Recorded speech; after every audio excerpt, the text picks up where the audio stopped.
सरस्वती शिशु ज्ञान मंदिर नुआपाटणार अष्टम वार्षिक उत्सव और पुरस्कार वितरण सभा अनुष्ठित। आज कटकर नुआपाटणार सरस्वती शिशु ज्ञान मंदिर अष्टम वार्षिक उत्सव तथा पुरस्कार वितरण सभा महासमारोह विद्यालय पार्श्व पड़िया अनुष्ठित हो जाएगी।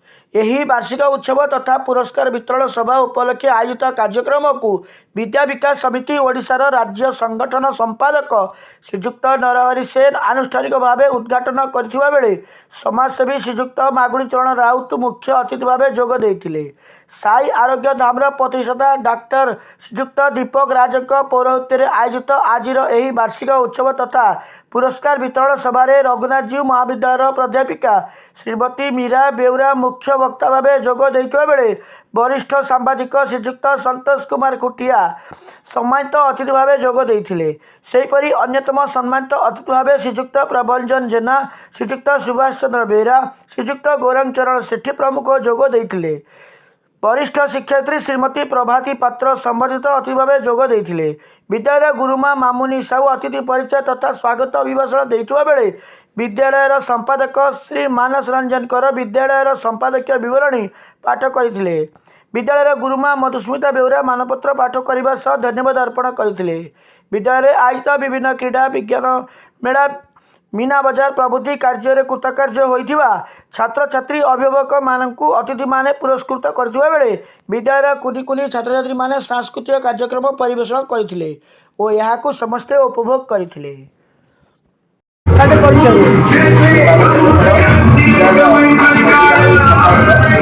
आज आप विद्यालय वार्षिक उत्सव कार्यक्रम चलती खूब आनंद तो अतिथि मैंने आसते सुंदर सुंदर कथा भी कहते पिला मार्गदर्शन देते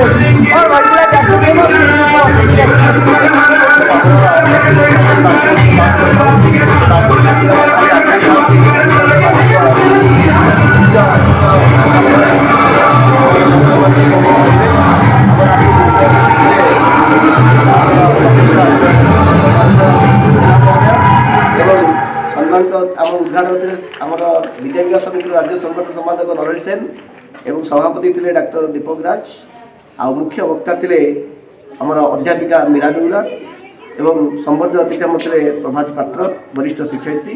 तो दिग्दर्शन देले आशा करी से दिग्दर्शन माध्यम आम पे निश्चित भाव में पथ प्रदर्शक हे आगामी दिन में से उज्जवल भविष्य आगे आगू परीक्षा बहुत जल्दी होगा जाऊँगी कौन कहे पिलामानों परीक्षा तो सब आसिक पिला बहुत परीक्षा देते वर्ष को पाखापाखि 6टी परीक्षा दिखते तेणु परीक्षा से किसी कष्ट नुहे आगामी दिन में पिला पाठ पढ़ी अधिक अधिक सफलता हासिल करेंगे यह मोर प्रभु जगन्नाथ पाखे प्रार्थना। आज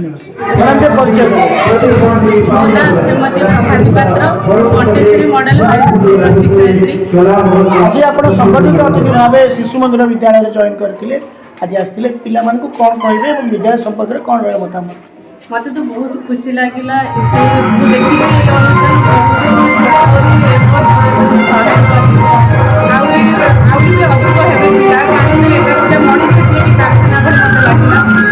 गोटे विद्यालय काम करे कि मत विद्यालय ज्ञान मंदिर भल लगे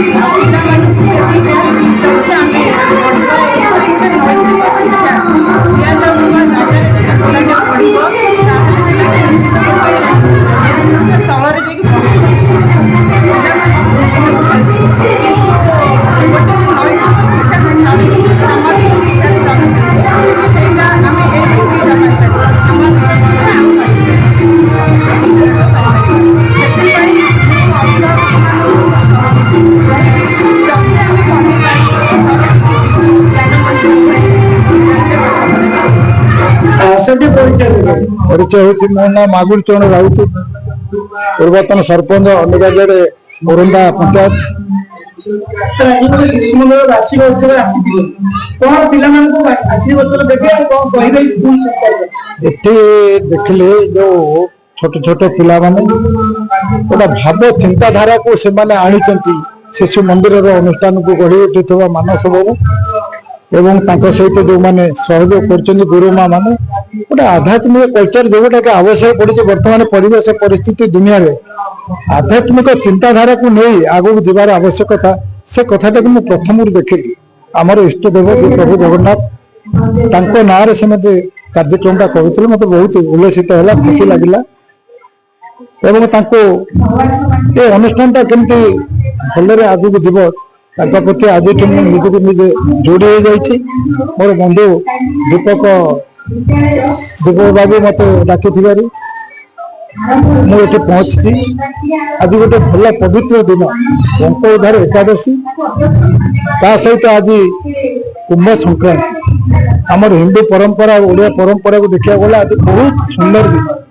এই দিনের ସେମାନେ ଆଜି ବାର୍ଷିକ ଉତ୍ସବ 8 ବର୍ଷରେ ପାଳନ କରୁଥିବାରୁ ମୁଁ ସମସ୍ତଙ୍କୁ ଧନ୍ୟବାଦ ଦେଇଛି ଏବଂ ପ୍ରତିଶ୍ରୁତି ମଧ୍ୟ ଦେଇଛି ତାଙ୍କର ଯୋଉ କାର୍ଯ୍ୟକ୍ରମ ଜାଗା ନିରୂପଣ କଲା ପରେ ଆମର ଏମିତି ଭକ୍ତି ମହତାଙ୍କୁ ମୁଁ ଅନୁରୋଧ କରିବି ଏ ଅନୁଷ୍ଠାନକୁ କିଛି ସେ ଅର୍ଥ ଘର କରିବା ପାଇଁ ଦାନ କରିବି।